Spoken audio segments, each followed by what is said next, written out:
네, 마지막 의혹 체크해보고 마무리하도록 하겠습니다. 재검표도 진행하고 있고 또 무효 소송도 진행 중이에요.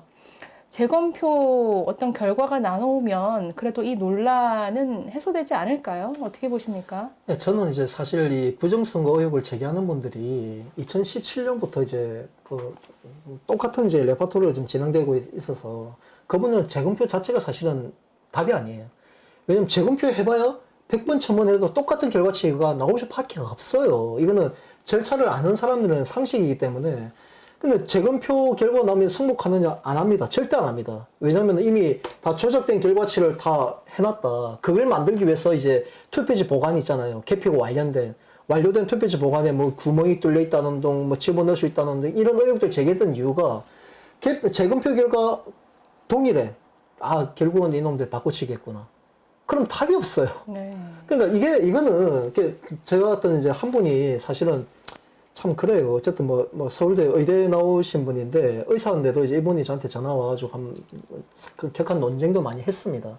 어쨌든 지금은 이제 그분도 많이 이제 돌아서긴 섰지만 마지막에 저한테 하는 얘기가 이제 그 이야기를 하더라고요. 이제 뭐 대법원하고 이제 이게 판결 나오기까지 한 3개월이면 되는데 그때까지 좀 기다려줄 수 없겠느냐 나한테 얘기해요.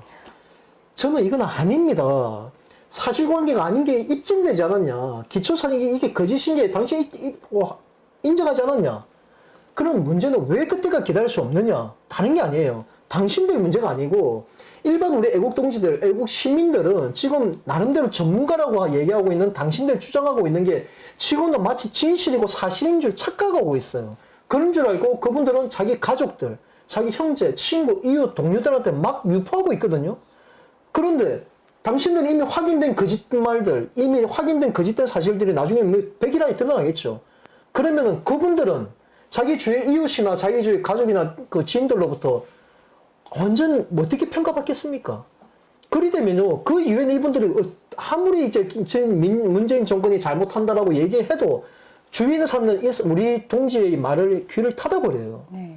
이게 바로 보수 괴멸이에요, 이게. 저는 그게 정말 염려스러운 거고, 안 된다는 거예요. 그래서 지금 당장이라도 당신들이 뭐 법적으로 진행을 하라는 거예요. 이미 어차피 당사 후보자들 직접 제기하는 거는 법원에서 들어줄 수밖에 없어요. 그냥 후보자 개인의 권리이기 때문에. 하지만 그 결과에 후보자 당신이 책임을 져야 돼. 그 결과에 대해서. 어차피 그 지역 유권자도 다 판단합니다.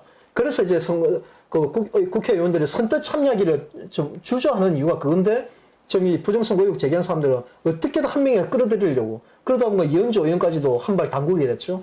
김진태 의원까지도 왜 당신은 왜 참여 안 하느냐 계속 압박하고 있는데, 결국은 이런 행위들이 이제 일반 유권자들은 이 거짓 선동에 한번 매몰됐다가 빨리 헤어나오지 못하게 되면은 아까 말씀드린 것처럼 주위의 이 지인들이나 사람들로부터 완전히 격리된다는 것. 이걸 막기 위해서라도 법원대 가더라도 어차피 그 결과는 뻔합니다. 100%예요. 0.01%의 가치도 없으면 그냥 100%다 가짜입니다. 다 허위 사실이기 때문에 그 책임은 당신들 어차피 져야 될 문제고, 더 이상 지금부터라도 우리 애국 국민들 상대로 지금 집회, 특히나 거리는 지금도 오늘도 집회하고 있잖아요. 네네. 지금 코로나 때문에 지금 온 국민이 진짜 한마음이다 극복하기 위해서 의료진들이 그렇게 지쳐가고 있는데 이런 상황에서 지금 뭐 하자는 거예요, 지금 도대체. 이런 행위들, 제발 중단해야 된다는 겁니다. 중단. 제발 이미 제기된 내용을 가지고 이제 검증은 거의 다 됐기 때문에 법적인 책임 여부만 당신이 지으면 될 문제지만 그때까지 기다릴 수 없는 이유는 바로 그것 때문이에요.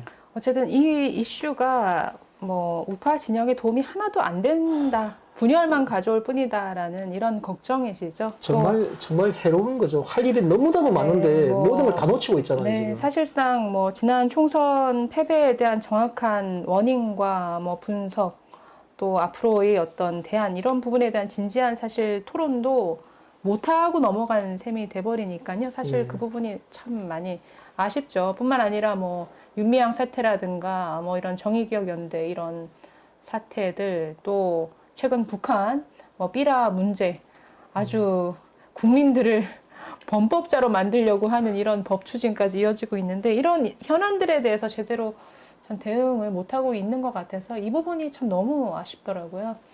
맞습니다. 예.